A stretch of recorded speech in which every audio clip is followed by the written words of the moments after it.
If you have ever taken a chemistry class, you might have been asked to memorize the names of the elements. Maybe you even learned that rapid-fire Tom Lehrer song for extra credit. It's a fun trick to pull out at parties. But knowing all those names doesn't mean you're done with the periodic table. The table is not a random bucket for storing and categorizing chemical names. It operates as a highly precise filing system. The exact position of every single element provides specific coordinates for its internal structure and how it behaves. This diagram of the periodic table shows how the elements are arranged into distinct vertical columns called groups and horizontal rows called periods. Those vertical and horizontal coordinates tell you something invisible to the naked eye, how an atom's electrons are organized in the space around its nucleus. Electrons are the exact mechanism atoms use to participate in chemical reactions. By reading an element's position on this map, you can map its electron configuration. That means you can predict exactly how and if it will interact with anything else in the universe.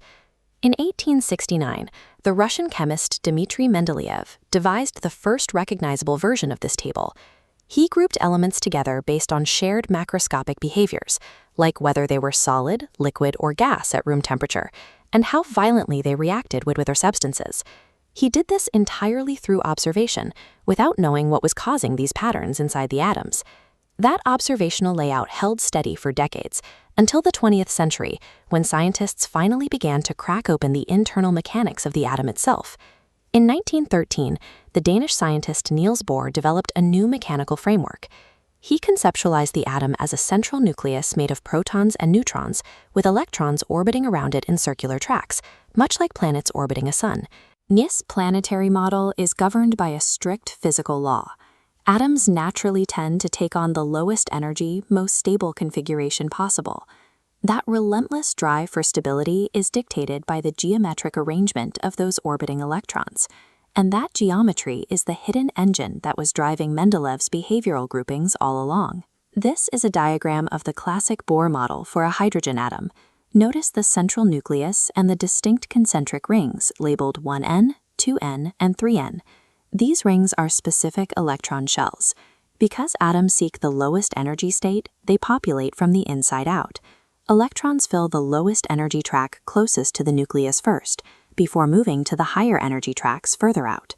Look at the red and blue arrows here. An electron cannot exist in the empty space between these rings. To move from one shell to another, an electron must absorb or release an exact amount of energy, a precise quantum leap, corresponding exactly to the difference between those boundaries. These shells have strict structural limits.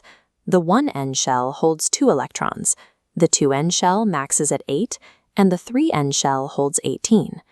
The outermost populated boundary of any given atom is known as its valence shell. This brings us to the governing rule of chemical stability.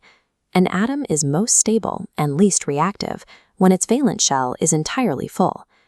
This chart displays the Bohr models for several neutral atoms across different groups on the periodic table, letting us compare their valence shells side by side. Let's focus on the far right column, group 18. Notice neon and argon. Both of these elements have exactly 8 electrons, perfectly filling their outermost boundaries.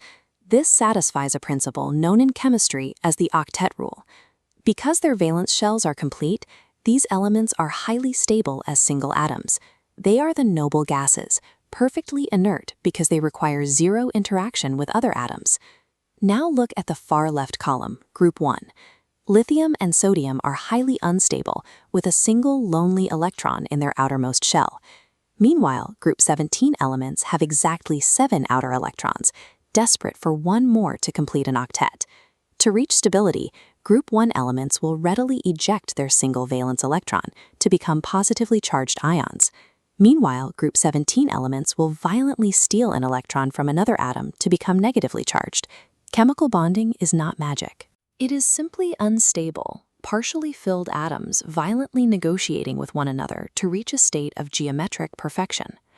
The Bohr model is incredibly useful for explaining the math of reactivity, but it fails entirely at describing the physical reality of space. Electrons don't actually circle the central nucleus in neat planetary orbits.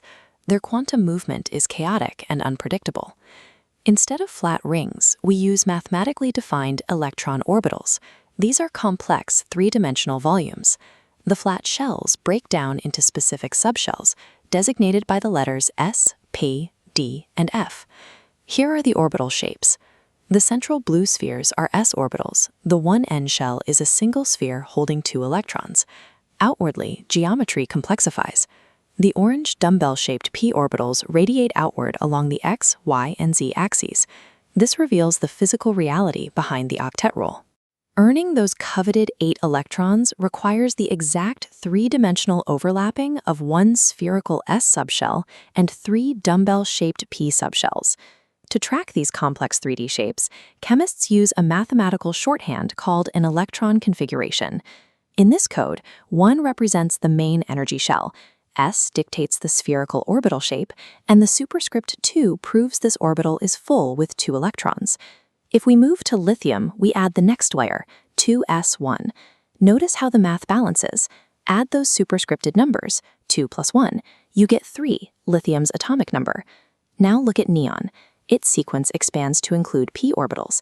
Add the 2s and 6p electrons, and you get 8, a perfect stable octet. This alphanumeric code is direct mathematical accounting, and it serves as the exact architectural blueprint of an atom's exterior surface, which brings us right back to Mendeleev's bizarrely shaped grid. If you look at a clean outline of the periodic table and isolate the 2 columns on the far left, you're looking at the s block. It's 2 columns wide because a spherical s orbital holds a maximum of 2 electrons. Now look at the far right. This p block is strictly 6 columns wide, perfectly matching the 6 electron capacity of those p orbitals. Sweeping downward through rows 1, 2, and 3 reveals the sequential filling of the 1n, 2n, and 3n energy shells. An element's precise coordinate on this table isn't arbitrary. That location dictates the exact three-dimensional shape of its outermost probability cloud. The periodic table is actually a direct visual readout of quantum mechanics. It proves that invisible physical laws generate the infinite, tangible complexity of chemistry.